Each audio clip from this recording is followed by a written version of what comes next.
centers can be a lot more like a car wash. You know, you take somebody in, you really help them out, you have them get sober for a little bit, and then they end up going back to their old life, right? Which essentially is maybe a not so clean place, not so healthy, and they end up struggling again, and then they regress, and then they end up back in treatment. What we do is essentially when they actually fall on hard times, they have that beautiful community to connect back up to that is healthy. It's a bunch of people that are all in recovery trying to stay sober together. We work with some of the biggest and best programs in the country, like Cumberland Heights. And what we've seen with one of the ones that are more established, like Cumberland Heights, is we can be a huge benefit. I know that we've added at least 10% of an increase to alumni referrals with some of them in the past. I mean, we're talking, we've increased revenue $130,000 in the first 6 months with a program that just needed the extra tech. And essentially the alumni coordinators, I mean, this is for them.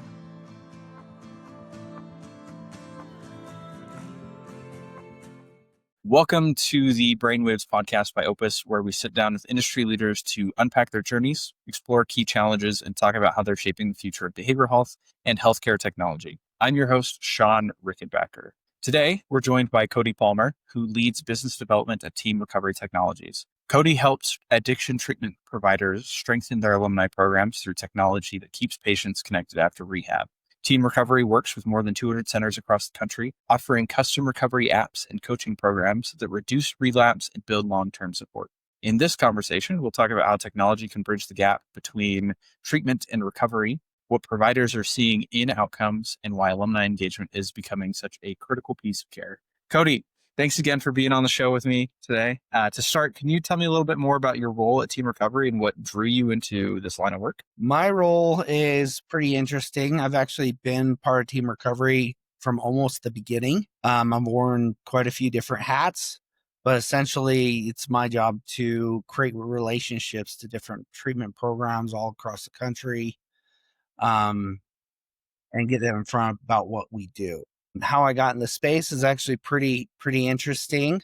My best friend happens to be the COO of Renaissance Ranch and the CEO or president of Team Recovery. So I have 4 kids. There's a lot going on my side of things. I have an 11-year-old little girl, 9-year-old little boy, and then identical twin boys. Essentially, I got into recovery during the time of actually right after they were born, the twins.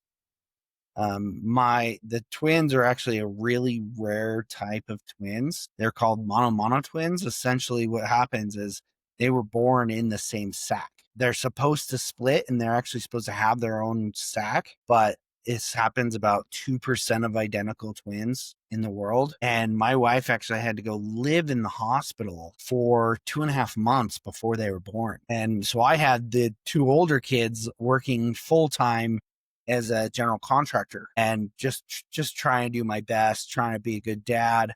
But essentially I was struggling and I was using or drinking a lot during that time. And after the babies were born, one of my sons that is the mono twin, he essentially is born with HLHS, which is hypoplastic left heart syndrome. And he was essentially born with half his heart. And the diagnostic of that is not very good. The percent of them actually surviving not only a mono situation, because they're normally supposed to be born early, and with a hypoplastic left heart syndrome, they're technically, if there's only one baby, they would actually try to make you stay in the womb as long as possible. And so for his situation, they actually wanted him to not be born early at all. So we tried to make that happen, but essentially they end up being born at 31 and 6. And luckily enough, they just gave us terrible news all the time. Like he just essentially wasn't going to make it. It just wasn't very good odds. And 11 days after he was born, he actually had an open heart surgery and things went really, really well. And so I actually saw at that point the light at the end of the tunnel. And I was like, oh my gosh, things are actually going well. This is, things. And so I just knew that at that point I needed to make a change and actually take a break from drinking and stuff like that. And so I called my best friend, I'm like, Mhm. dude, I'm struggling. And he's like, all right, man, well, you know what to do. He's like, take a 3-month break and just don't do it at all. And I was like, okay, done. I'll do that. And did the 3 months. And he's like, congratulations, you're in recovery now. He's like, I mean, life is just so much better, not doing all that stuff. And he's like, he knew of the medical debt scenario that I live in. And essentially my son is a $3.5 million baby. And so he's like, dude, I'll help you out. I'm gonna, we're creating a startup with Team Recovery. Luckily enough, we have this great app that we've created for our own treatment center. Essentially, he's like, come work for me. Let's kill it. Let's build this thing and I'll help you get out of medical debt. So I was like, you know what? I'm kind of done with construction anyways. I was kind of getting burnt out on it and ended up finding myself at Team Recovery and absolutely fall in love with the behavioral health space, the people. There's so many good people that are actually just trying to make a difference and trying to help people stay sober. And so many people are doing so many different things and ways to do that. And essentially, it's cool that we're all have the same goal, and it makes it really easy to connect with the right people in this space, which is great. Love that. I love that. And thank you so much for giving us a little bit of insight in your background and your experience. I talk to a lot of people in recovery, very similar things across the board. Main difference for most people is of recent years, the catalyst for them to seek recovery has been COVID. So it's an interesting perspective to see some other catalysts. And thank you so much for giving insight into your family and the dynamic. I can't imagine going through what you went through, but it sounds like since recovery is a journey and you've been making that path and life's a journey I hope things have been looking up for you. Yeah, things have been great lately. And what Team Recovery does is actually pretty amazing, to be honest. So essentially, what we have is we actually have our own full continuum treatment program, Utah and Idaho, called Renaissance Ranch. And what happened was is during COVID, our alumni program started fracturing, and Renaissance Ranch has always been very passionate about their alumni program. Preston is my buddy, and he has a younger brother named Tyson Dixon. And Tyson actually is an alumni of Renaissance Ranch. And he went through that program about 16 years ago. I think he hit his 16-year chip. And essentially, he went through the program. The family fell in love with it and then ended up buying the ranch. And now Tyson Dixon's actually the CEO of Renaissance Ranch. And so during COVID, their alumni was struggling. And so they ended up demoing and looking for a platform that they could essentially strengthen their alumni group. They demoed with Cared For, We Connect, pretty much everything out there. Their whole goal was not to build an app. Yeah. And what Preston said was when he demoed with Cared For and We Connect, he said, if they just made a baby, then we wouldn't have built an app. And essentially, because the Renaissance Ranch has such a strong culture, they knew that they needed to essentially build their own app. Absolutely. They partnered with Amazon AWS, which is the strongest app hosting platform in the world, and went through this long journey of what it would look like to actually have an app that would be for behavioral health space or recovery. And so they did it. It ended up being a huge success. I mean, they did this like it was a little about 6 years ago. And since then, they went from a 28-bed residential to a 297-bed program between Utah and Idaho. I mean, they open a ton of people. And what the app's been able to do is we use the technology to essentially do a little bit of the dirty work for us so that we can care directly with the person struggling. And after it was such a success, we decided that, there's no reason why we shouldn't be helping other programs get the same success that we have from having a platform like this. Um, the the app doesn't only do about 30% of the work that we do at Team Recovery, because essentially an app won't exactly grow something that's not there. So what we ended up doing is creating a consulting company as well where we can actually meet with like an alumni coordinator ongoing or monthly and walk them through.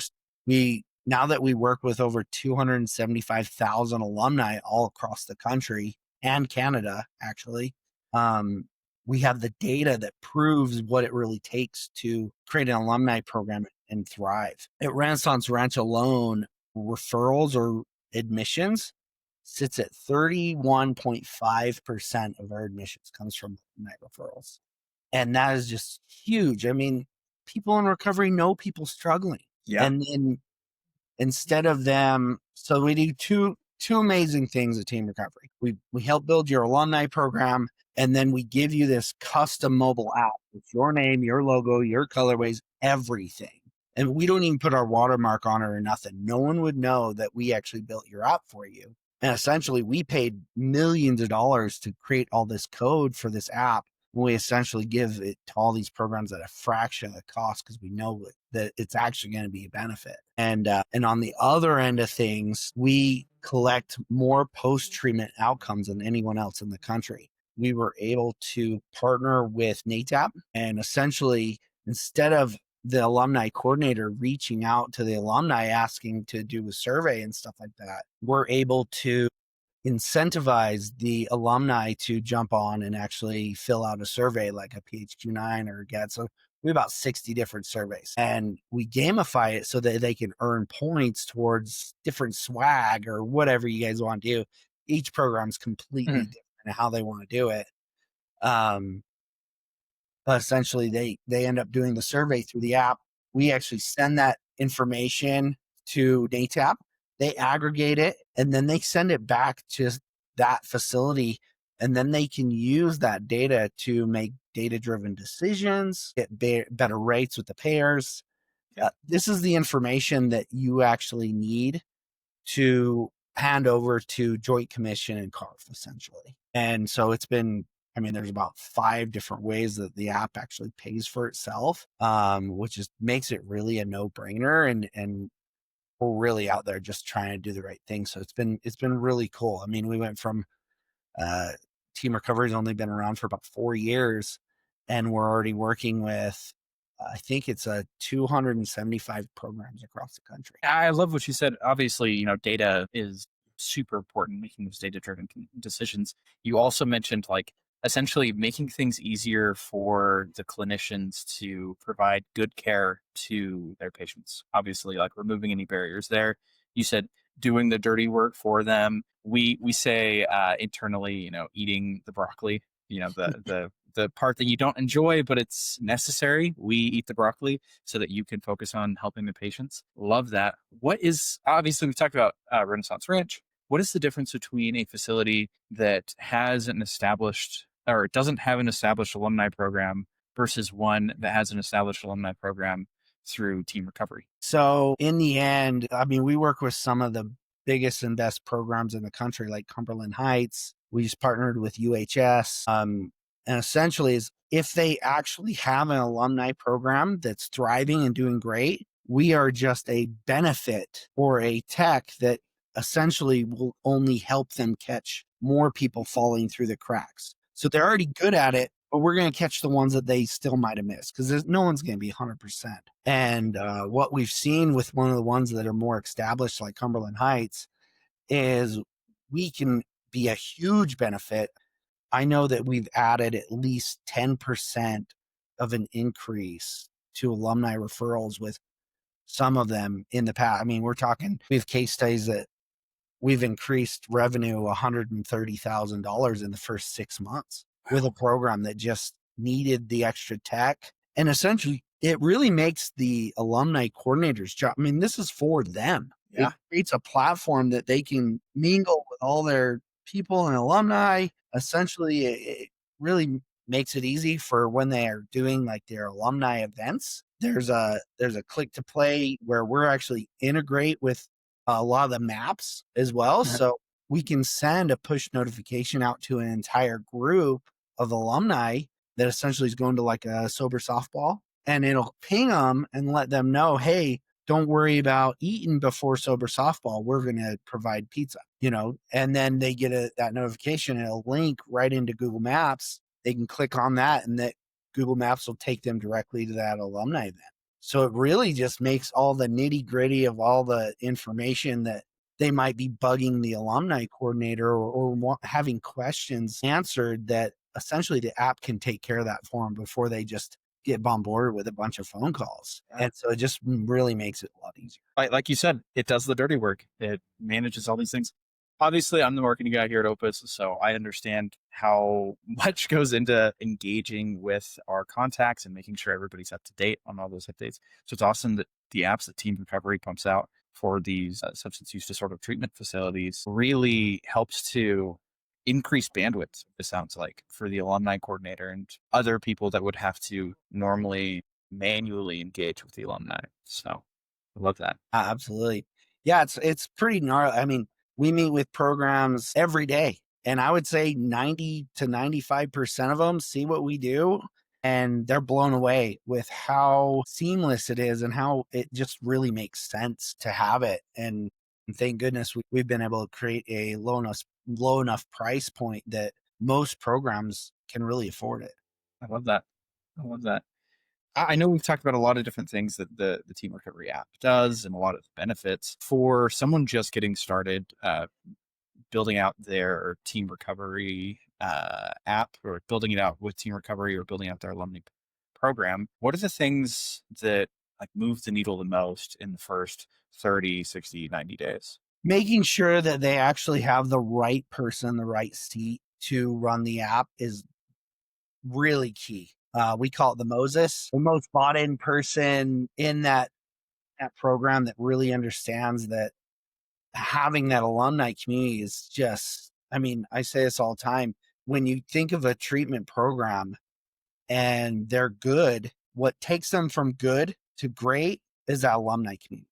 Because more times what happens is, I mean, treatment centers can be a lot more like a car wash. You take somebody in, you really help them out, you have them get sober for a little bit, and then they end up going back to their old life, right? Which essentially is, maybe a not so clean place, not so healthy, and they end up struggling again, and then they regress, and then they end up back in treatment. What we do is essentially when they actually fall on hard times, they have that beautiful community to connect back up to that is healthy. It's a bunch of people that are all in recovery trying to stay sober together. If that makes the difference of somebody not using, going back into treatment, we're all for that. I mean, that's really what it takes. I mean, I've heard of so many people that have actually gone through, and we have a bunch of testimonials of ones that went through Renaissance Ranch, that I know a guy, he went through 17 programs, 17. And then he actually landed at the ranch. And then he actually got sober. And now he's been sober for 4+ years. And he just happens to be our CEO of Team Recovery now, Colton Morgan. I love that. I love that. And as you've mentioned, it's essentially the alumni program builds a community around the person in recovery, right? You talked about how sometimes the situation that they're in before they enter recovery and maybe what they go back to is toxic or not cohesive with their recovery. With the alumni program, you're able to build a community around them. We talked about, obviously, in the behavioral health substance use disorder treatment space, how important community is. We say it takes a village to raise a child, but it takes a village to help people that are in recovery. You have to have your village that is invested in you as an individual.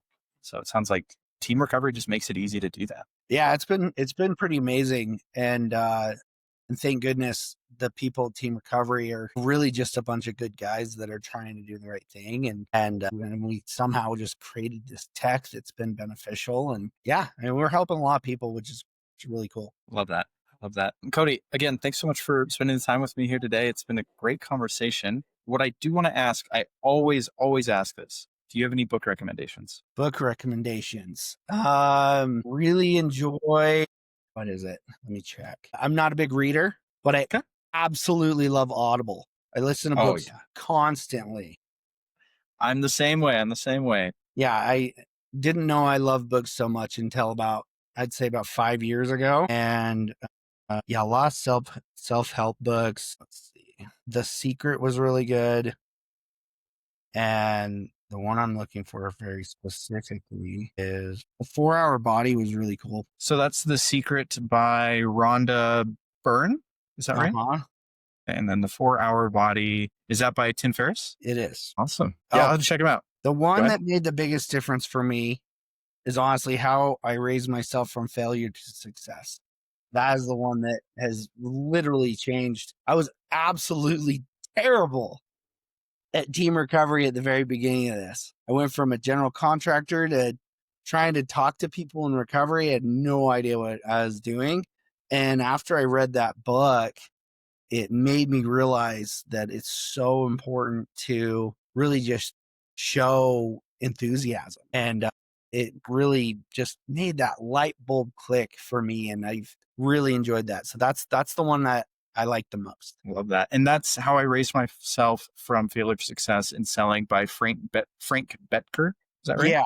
Yep. Great. I also read a lot of self-help books, so I have to check it out. Yeah. Thanks again, Cody, for being on the show today. I think we've gotten some great insights into team recovery, your process, and of course, the awesome stuff that behavioral health practices can do with their alumni program. So last little tidbit is we figured out that we average a 5 to 12% increase in alumni referrals the first year with team recovery. So knowing that, what would that do for your program? And please reach out to me. I would absolutely love to connect with anybody that's interested that wants to learn more about team recovery as well. Absolutely, Cody. And how can people reach you? They can reach me directly through my phone, or my email is cody@teamrecovery.io, and they can call me on my phone at 8. Awesome. Thank you, Cody. And we'll link those in the description, but it's been fantastic having you on the show, man. I really appreciate your time. Yeah, absolutely.